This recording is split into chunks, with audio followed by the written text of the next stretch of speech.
দিয়েছেন, একটা উদ্দেশ্যে দিয়েছেন, জানতেন মাদ্রাসায় পড়লে চাকরি হবে না। মাদ্রাসায় পড়লে কি হবে না? জেনারেল লাইনে অর্থাৎ সরকারি চাকরি হবে না। এরপরে মাদ্রাসা দিয়েছেন কেন? শুধু আল্লাহর জন্য দিয়েছিলেন, কিন্তু এটাই কিন্তু টার্গেট ছিল।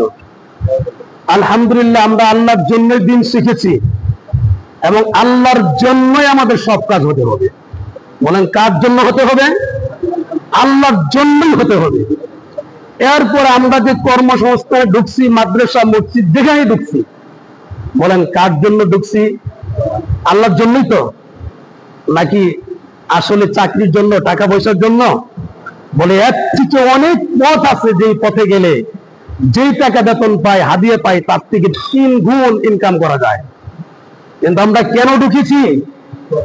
আমরা শুধু ঢুকি নাই, আমাদেরকে আল্লাহ তাআলা এই জায়গাতে নিয়ে আসছেন। সম্মানিত উপস্থিত ওলামায়ে কেরাম, এই মেম্বার বড় দামি জিনিস, দামি জায়গা। পাবলিকের কাছে এটা দাম বুঝে আসে নাই। এই মেম্বারে সবাই বসতে পারে না। এমন একটা মেম্বার আমাদের জন্য নিযুক্ত করে দিয়েছেন, যে মেম্বারে বিশ্ববিদ্যালয়